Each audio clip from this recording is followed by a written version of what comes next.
Inter Info. Ici Margot Barbeau.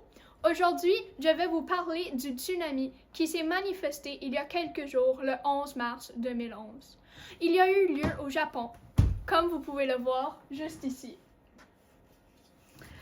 Et le voici de plus près.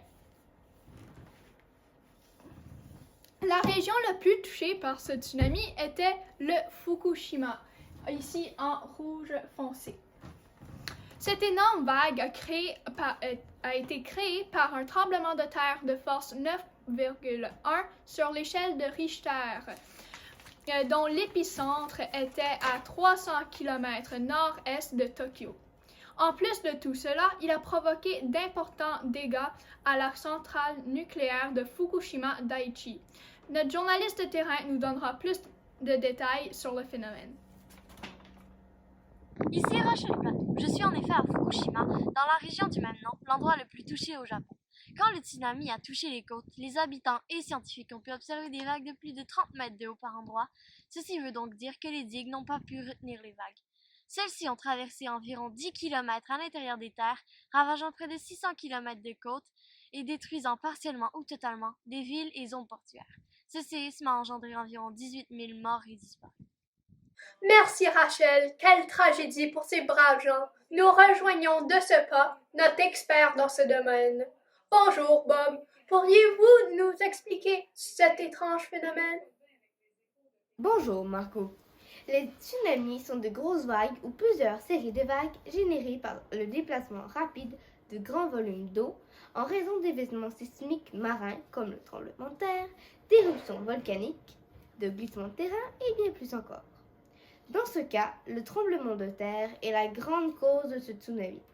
Le séisme sous-marin, comme vous avez pu voir ici, fut d'une puissance largement supérieure aux anticipations des experts pour cette région du monde. Pour qu'un tsunami se forme, l'eau commence à se retirer, comme vous pouvez voir ici, le retrait, pour ensuite créer une immense vague, et quand elle devient trop haute, l'eau retombe sur elle-même pour créer un tsunami parfois dévastateur. Ça se nomme aussi un raz-de-marée.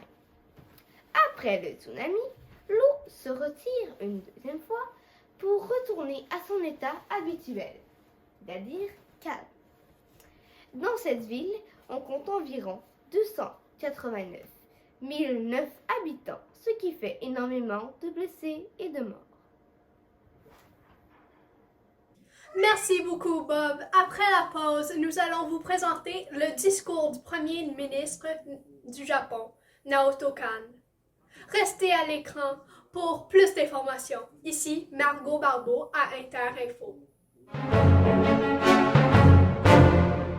L'Odyssée miraculeuse d'Edouard Tourné, écrit par Kate DiCamillo et illustré par Bagram Ibatulin. La sortie de ce livre sera le 3 mars 2022, disponible à toutes vos librairies locales. Nivea Hydro-Soin, parfait pour vos lèvres sèches. Nivea, disponible dans toutes les pharmacies. Chers concitoyens et concitoyennes, je suis dévastée et chagrinée d'apprendre que tant de maisons et bâtiments ont été ravagés par cette vague.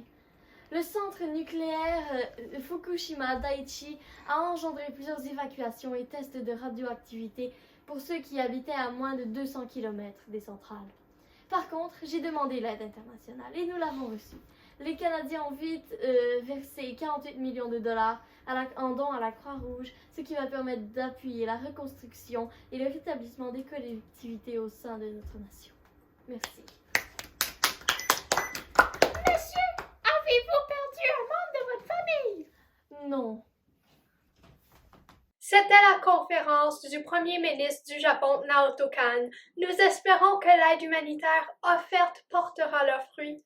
Maintenant, notre journaliste va interroger un secouriste japonais et une jeune dame dont sa vie a été chamboulée par cet accident. Merci Margot. Voici le secouriste que j'interroge. Pouvez-vous nous informer davantage sur les secours? Oui, moi je m'appelle Tenmu Kawashima, nous avons cherché dans les décombres du tsunami pour voir s'il restait des survivants. Puis notre équipe de secours est formée de 100 000 soldats japonais et européens. On a également dû gérer les opérations d'évacuation d'environ 200 000 personnes ayant dû quitter leur logement situé à proximité de deux centrales nucléaires qui ont perturbé par le séisme. On a besoin d'aide. Une jeune fillette est prise sous les décombres à Erita. Rue Erita, Oui. j'arrive. Oui, go, vas-y. Ça va bien aller, ok?